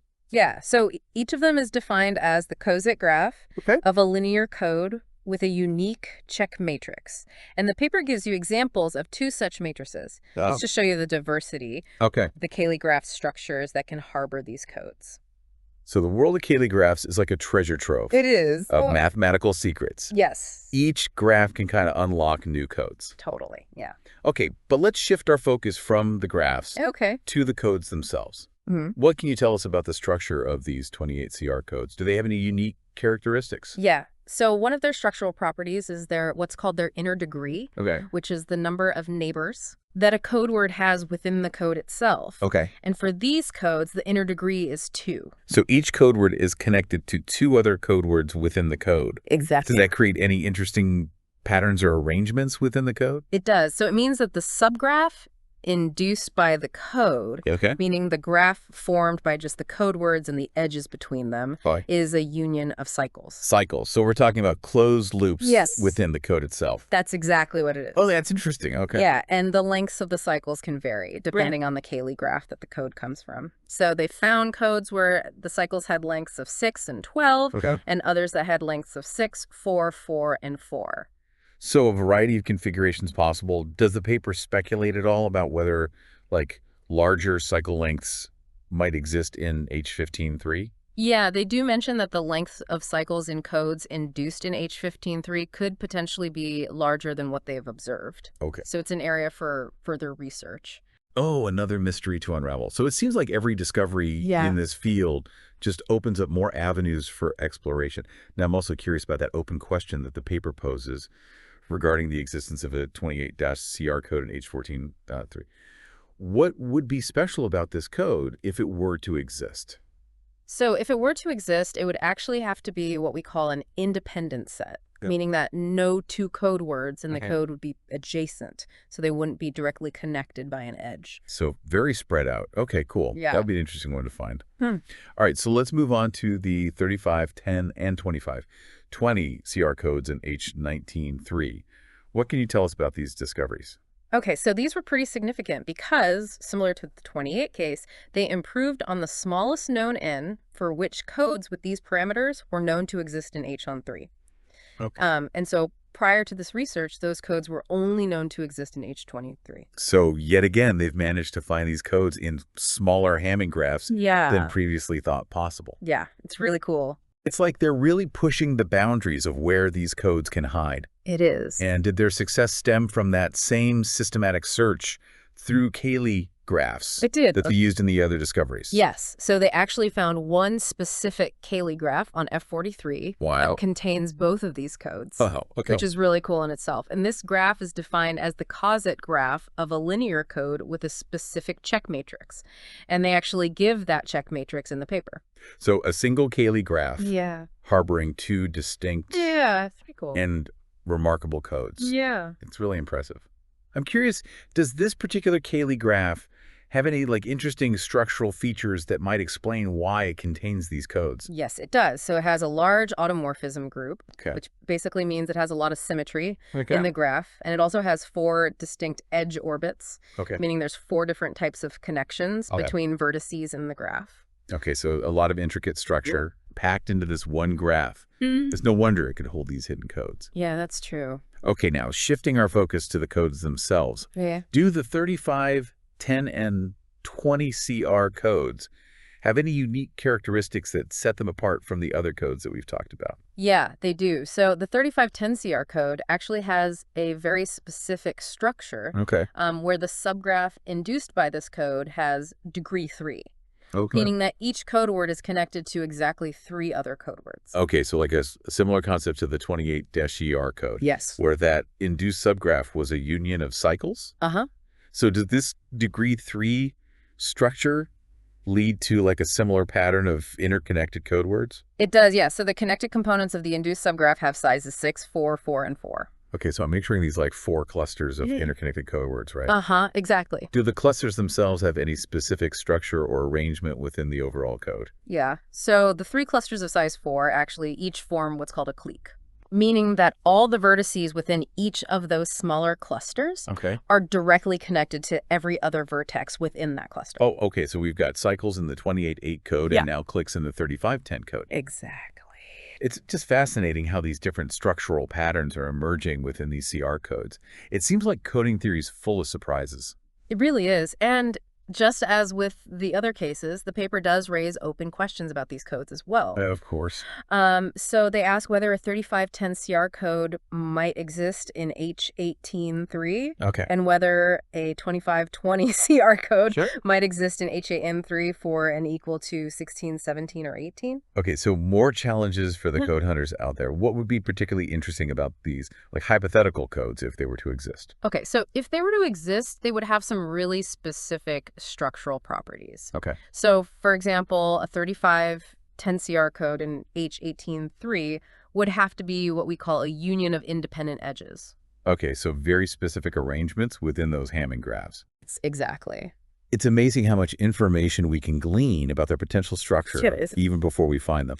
Okay, now I remember the paper also delved into some specific constructions Yeah. that are used to derive new CR codes from existing ones. Yeah, Can we shed some light on those before we wrap up? of course. Yeah. So they actually outline a few different propositions and corollaries that well- give you methods for constructing these new codes. They're kind of like blueprints for building upon codes we already know. So can you give us like a taste of what these constructions involve? What are the key principles behind like creating new codes from existing ones? Yeah, sure. So one example is Proposition 1, which basically says that if you have an equitable partition of H and Q Okay. with a particular quotient matrix, Okay. you can actually construct an equitable partition of Hn plus Tq Okay. with a related quotient matrix for any non-negative integer t. Okay. So this basically allows you to extend these codes Okay. to larger Hamming graphs. Oh, that's cool. So it's like taking a blueprint for a small house and using it to design a larger house with the same essential features. That is a great analogy. Yeah, exactly. Okay, that's cool. And they have Proposition 2, which says that if you have an equitable partition of HS and Q, you can create an equitable partition of HS and Q Okay. with a scaled quotient matrix. And so that allows you to kind of multiply the size of the code. So we have a way to expand codes and a way to multiply them. Exactly, yeah. It's like a mathematical toolkit It is. for generating a whole family of codes from a single starting point. It is, yeah. It's really cool. That's amazing. So this research has not only like discovered these remarkable new codes, Yeah. but it's also kind of equipped us with the tools to keep generating even more. It has. It's a really exciting time to be exploring this area of mathematics. I agree, yeah. And it's amazing how much they found just within this one paper. It's opened up a lot of avenues for future research. Yeah, this has been an incredibly insightful exploration so far. We've gone from understanding like the basics of completely regular codes to delving into the specifics of these groundbreaking new discoveries and even like exploring the methods used to construct them. But I'm starting to feel like we need a moment to pause and digest all this information. I agree, yeah. We've covered a lot of ground, and it is a lot to take in. Okay, so let's take a short break to let those discoveries sink in. Sounds good, Dad. And then we'll return for the final part of our deep dive, where we'll explore the implications of all of this research and all the possibilities that it opens up for the future of coding theory. Welcome back to the deep dive. We've been on this incredible journey through the world of completely regular codes, Yeah, it's been a really cool exploration so far. exploring all these groundbreaking discoveries and the amazing ways that they're constructing them. It's really cool how they're using those Cayley graphs to find these hidden patterns. Yeah, we've seen how researchers have pushed the boundaries of what we even thought was possible. Uh-huh. Finding codes in smaller Hamming graphs Yeah. that we previously knew existed, Yeah. and even figuring out ways to extend Yeah. and multiply existing codes to create new ones. Yeah, the constructions are really cool. Yeah, it's just remarkable how much progress has been made in Yeah. this field. And this paper we've been talking about really kind of stands as the testament to all that progress. Yeah, absolutely.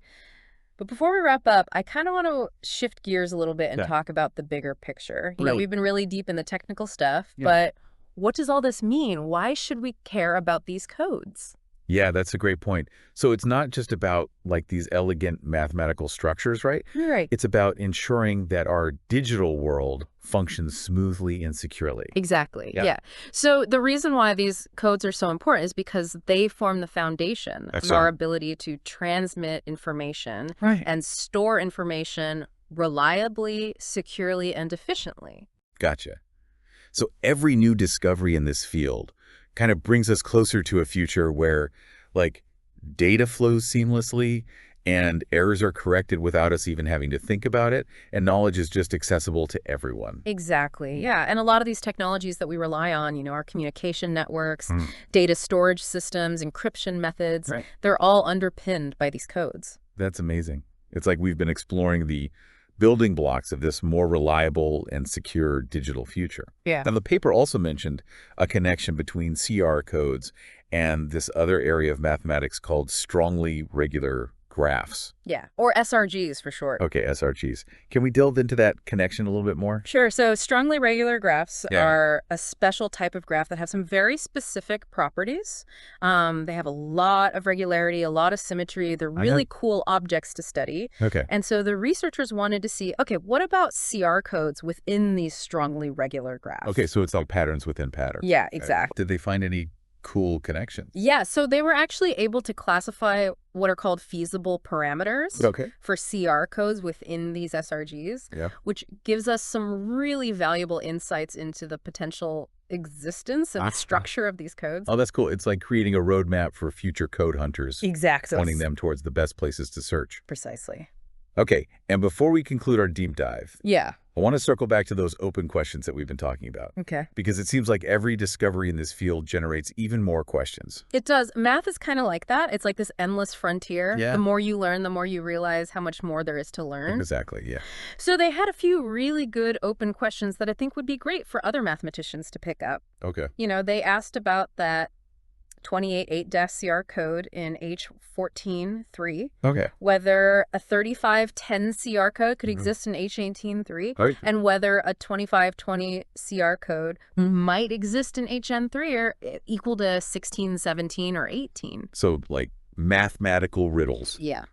waiting to be solved. Yeah, and if those codes are found, it would be a really cool contribution Yeah. to the field. It would really enrich our understanding Yeah, for sure. of these CR codes. Well, this has been an amazing deep dive. We went from the very fundamental concepts of completely regular codes to the most cutting-edge research, exploring these new discoveries, constructions, Yeah. and all these open questions. I feel like I've learned so much It's really cool stuff. about this area of math. The world of CR codes is really fascinating, and it's also very practical, which I think is really neat. Yeah, it is. And I think to leave our listeners with a final thought, the pursuit of new CR codes is a pursuit of knowledge Yeah. that has the potential to really transform the world. It does. These codes are the unsung heroes of our digital age, Yeah, it's true. working behind the scenes to make sure that information can flow freely and accurately. So until our next deep dive, I encourage you to keep exploring, keep questioning, Yeah. and keep pushing the boundaries of what's possible Oh, in this incredible world of math. cool. Thanks for having me. Great. Thanks for joining.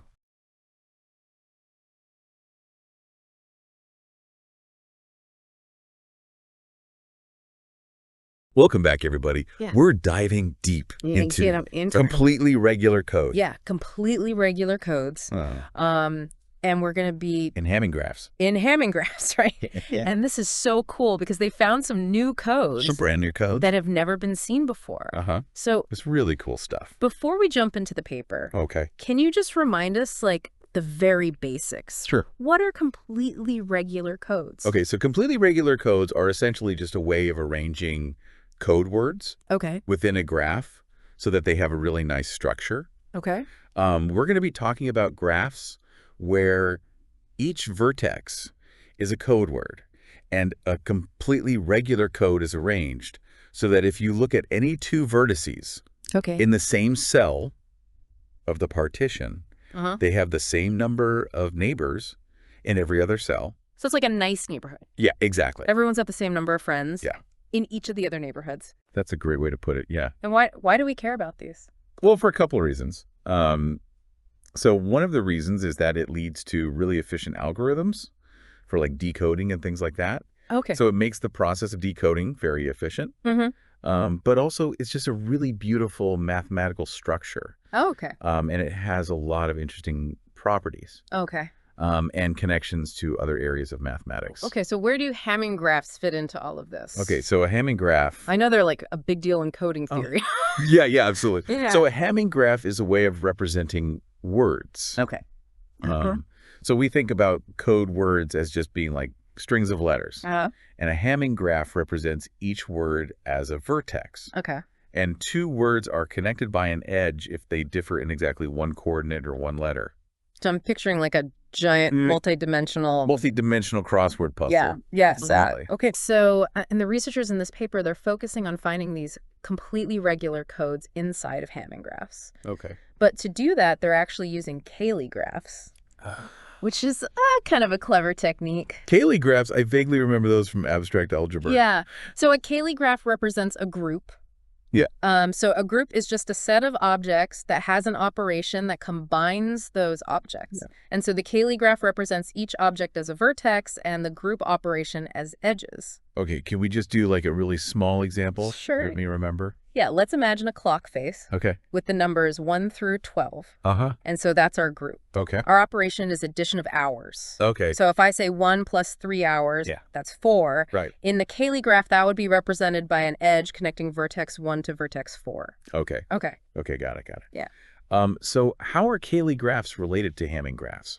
Yeah, that's a great question. Wow. So the researchers in this paper, they use this idea of covering, Okay. which relates Cayley graphs to Hamming graphs. Okay, so it's like If a you say, smaller scale model. yeah, you're preserving some structure. Yeah.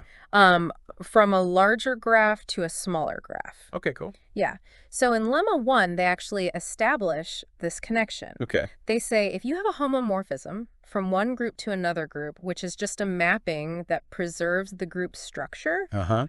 that automatically creates a covering Okay. between their corresponding Cayley graphs. So you can use a mapping between groups Yeah. to get a relationship Exactly. between the graphs. Yeah. Okay.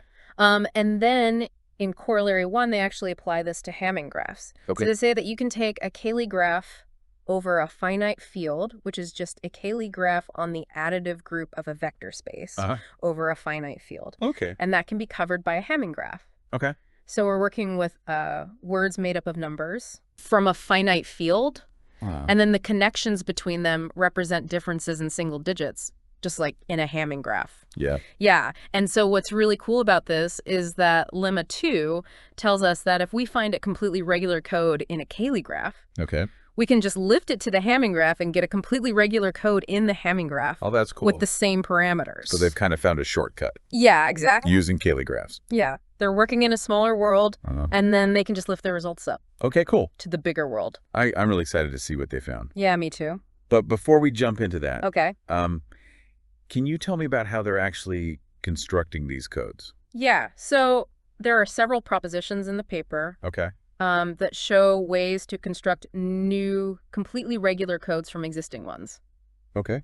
So you can think about these as like building blocks. Okay, let's start building. Okay, so Proposition 1 says that we can extend a completely regular code in a Hamming graph by just adding more coordinates. Okay. So we can just add more dimensions to our grid. So you have a code in 3 dimensions, add a 4th dimension. Exactly. Get a new code. Yep. Okay. And then Proposition 2 says that we can take multiple copies of a Okay. Hamming graph that has a completely regular code and combine them together Okay. to create a larger code. Okay, so it's like taking a small neighborhood Yeah, and then replicating it to build a city exactly. with the same structure. Uh-huh.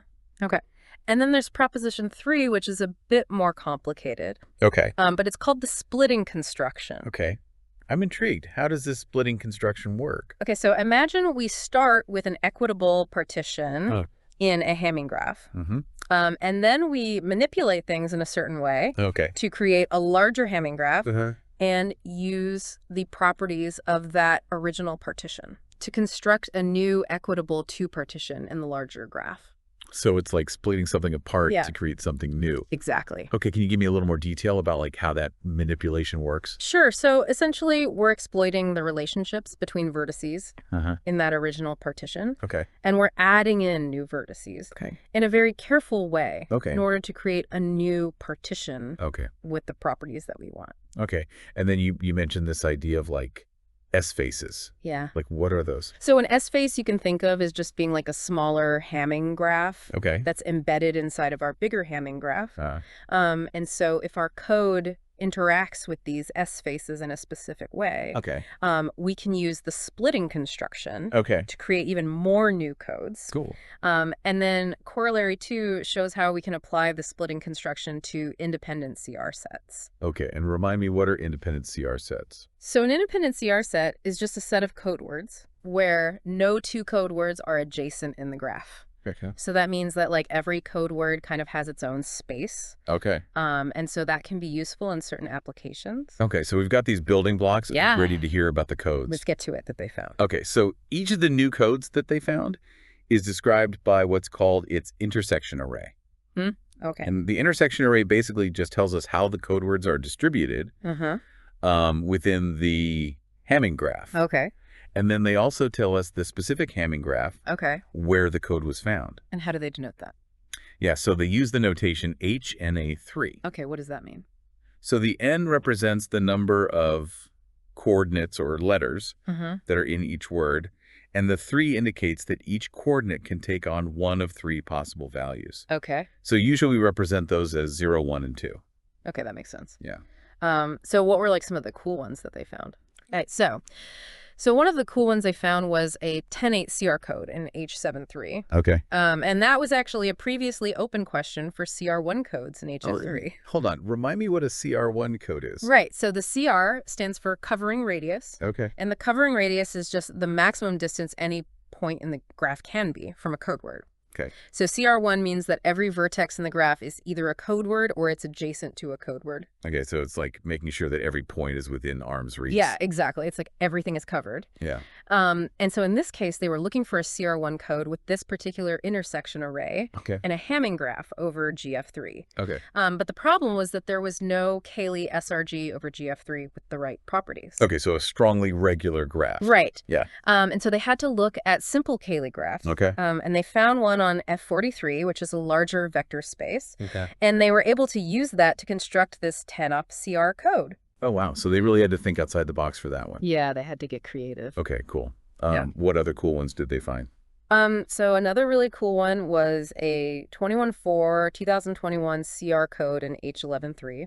Okay. And this one's really special because this intersection array was totally new. Oh, wow. So they found a completely new type of CR code. So they didn't just answer an open question. They found something totally new. Yeah, exactly. Wow. Okay. And what was special about the graph that it was in? Yeah, so the Cayley graph that this code was found in, it had 3 coordinate orbits. Okay. So that means that like you can group the code words into 3 sets. Okay. Based on like the positions of the digits. Okay. And the Cayley graph itself has 3 corresponding edge orbits. Oh, cool. So it's like really symmetrical. Yeah, exactly. Okay. So what else? So another really interesting discovery was a 28.8 CR code in H15.3. Okay. And this one is interesting because previously such codes were only known in H16.3. Oh, okay. So they were able to find a code that's more efficient. Okay. So it takes up less space. Yeah, exactly. Oh, cool. And they even point out that there's still an open question about whether such a code exists in H14.3. Oh, so there's still more to find. Yeah. Okay, cool. So it sounds like they found a lot of individual codes. Did they explore any like broader patterns or connections? Yeah, they did. So they looked at strongly regular graphs or SRGs. Okay. And they looked at several different ones like SRG 8121.6, SRG 8160, 45, 45, 42, and SRG 243, 22, 105, 2. Okay, remind me, why are strongly regular graphs important for this? Right. So strongly regular graphs have these really nice properties that make them good candidates for finding CR codes. Okay. So they provide a blueprint for arranging vertices in a very structured way. And that structure can often be exploited to create equitable partitions, Yeah. which are what we need for CR codes. Okay, so by understanding those graphs, Yeah. they can get information about the codes Exactly. that might exist. Yeah. Cool. Okay. So how did they analyze these strongly regular graphs? So they used several methods. One of them was enumeration of two-weight codes. Okay. And what's a two-way code? So a two-weight code is a code where the code words have only two possible weights. Okay. And the weight is just the distance from the zero code word. Okay. So it's a simpler type of code, Okay. but it can give us information about the more complex CR codes. Okay. And then they also used some optimization software like CPLEX Oh, cool. to rule out certain parameters. Okay, so they were really thorough. Yeah, they used a variety of techniques. Okay. And did they find anything interesting? Yeah, so they found a bunch of new feasible parameters for CR codes. Okay. And they summarize all their findings in a table. Okay, cool. The table of discoveries. Yeah, it's in section 19 of the paper. Okay, and what kind of information is in this table? So the table lists the intersection array of each new CR code. It tells us the field over which the Hamming graph is defined, so either GF2 or GF3. Okay. It gives us the dimension of the Hamming graph, which is the hen, and it gives us a lower bound on n, and it also gives us this value tau. Okay. Yeah. And tau was the measure of how good the code is. Yeah, exactly. So the higher the value of tau, the better the code is. Okay, cool. So did they find any like really good codes? Yeah, they found some really good ones. Like what? So for example, they found a 10.8 CR code in H7.3. Okay. And that was an improvement over the previously known smallest dimension of 8. Okay. And they also found a 23.4 CR code in H12.3, which was an improvement over the previously known dimension of 13. Okay, so not only are they finding new codes, but they're finding better versions Yeah, of exactly. the existing one. Okay. And then remember that 21.4 to 21 CR code that we talked about earlier? That was also in this table. Oh, cool. So that really highlights its uniqueness. Okay, so it's like they added a new entry Yeah, to the Encyclopedia of Codes. exactly. Okay, cool. So how big was their search? Yeah, so they mentioned that they looked at Cayley graphs over GF3 with degrees up to 54. Oh, They looked at Cayley graphs over GF2 with degrees up to 21. uh-huh. And they also looked at a subset of Cayley graphs over GF2 with degree 22. Okay. That had a lot of symmetry. Okay, so they were very thorough. Yeah, they really explored the space.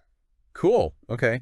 So what about the references? Yeah, so the references at the end of this paper are really interesting. Okay. They cite a lot of papers on different topics, like perfect two colorings of Hamming graphs, Okay. projective two-weight codes, even hypercubes. Okay. And so it just kind of shows you how these concepts extend to other areas of math. Yeah, cool. They also cite some software packages, Okay. like Crec's New Edition, which is used for classifying linear codes, Okay. and GAMS, which is the General Algebraic Modeling System, and that's used for optimization. Okay. So these tools probably played a role in their research. Cool. So they had a whole arsenal of tools. Yeah. Okay, cool.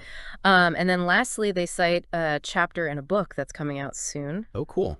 And the book is called Completely Regular Codes in Distance Regular Graphs. Wow, that's a mouthful. Yeah. Okay.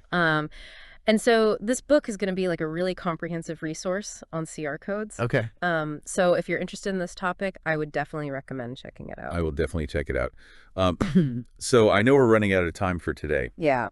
But before we go, I want to ask you about these wanted lists. Oh, yeah. The wanted lists are really cool. What are those? So what are these wanted lists all about? So these wanted lists are basically like a list of properties Okay. that if we can find a Cayley graph Okay. with these properties, Wow. are guaranteed to find a new CR code in a Hamming graph. So they're like putting out an all points bulletin Yeah. for these mathematical objects. Yeah, exactly. Okay, cool. So what does the first one look like? Okay, so the first wanted list is in section 17, and it focuses on CR codes and Hamming graphs over GF3.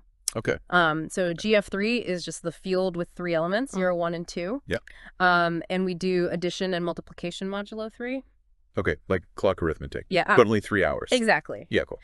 So for each entry on this list, they tell us the properties of the Cayley graph over GF3 that we need to find. Okay. And then they tell us the CR code that we would get. Okay, cool. So the first one is a graph of degree 14 Okay. with an eigenvalue of -4. Okay. And that would give us a 10.8 CR code. Okay. And actually, they note that this case has already been solved. Okay. So they're keeping the list updated. Yeah, wait. The next one is a graph of degree 24 Okay. with an eigenvalue of -3. Uh-huh. And that would give us a 23.4 CR code. Okay. and that case has also been solved. Cool, cool. So then we have a graph of degree 26 with an eigenvalue of -10. Okay. And that would give us a 26 CR code. And then for a graph of degree 28, they say that we can just double the parameters from the 10-8 case. Oh, so they're building on what they already know Yeah. to solve new problems. Okay. Cool. And then what else? Okay, so then they need a graph of degree 28 or 30 Yeah. with a specific eigenvalue and a 28-8 CR code. Okay. And actually, there's an update here. Oh, cool. They say that a CR code with these properties has been found in a degree 30 Cayley graph over GF34. Oh, wow. So the research is still ongoing. Yeah, it's a very active area of research. Yeah. Okay, cool. What about the rest of the list? Okay, so then they need a graph of degree 32, 34, 36, or 38. Like? With a specific eigenvalue. And either a 25, 20 CR code or a 35, 10 CR code. Okay, so it seems like they're really interested in those particular types of codes. Yeah, so I think that's because those parameters correspond to codes with good minimum distances. Oh, okay, so good for error correction. Yeah, Okay. exactly. And then lastly, they need a graph of degree 40 or 42 with a specific eigenvalue and a CR code with one of several listed intersection arrays. Okay, and so each entry on this list is like a blueprint for a code. Yeah, you can think about it that way. If you find the right graph, you get the code. Exactly. Okay, cool. So what about the second wanted list? Look, so the second wanted list is in section 18. Okay. And it focuses on CR codes and Hamming graphs over GF2. Binary codes. Yeah. Okay. So they start by needing a graph of degree 24 to 29 with a specific eigenvalue and a CR code with one of a number of listed intersection arrays. Okay. And they mentioned that all Cayley graphs on GF25 have already been checked. Okay, so they've ruled out a lot of possibilities. Yeah, they've done a very thorough search. Okay. And they actually provide a link to a SageMath cell computation. Oh, cool. That verifies this. So they're being really transparent. Yeah, exactly. Okay, cool. And what's the last one on this list? So the last one is a graph of degree 36, 37, or 38. Okay. With a specific eigenvalue. And a CR code with intersection array 3315. Okay, and what would this code be good for? So this code would be good for error correction Okay. in binary Hamming graphs. Okay, cool. So it sounds like these wanted lists are really focused on finding codes with practical applications. Yeah, definitely. But I also want to point out that these wanted lists are not exhaustive. Okay. There are many other combinations of parameters and graph properties that could lead to new CR codes. So this is just the tip of the iceberg. Exactly, yeah. Wow, okay. Well, this has been a really amazing deep dive. Yeah, it's been fun. I've learned so much about CR codes. But yeah, me too. And it's really cool to see how much research is still being done in this area. Yeah, it's a very active field. And I love that they're encouraging other people to get involved. Yeah. So thank you so much for sharing your expertise with me today. Of course, it's been my pleasure. And to everyone listening out there, keep diving deep and stay curious.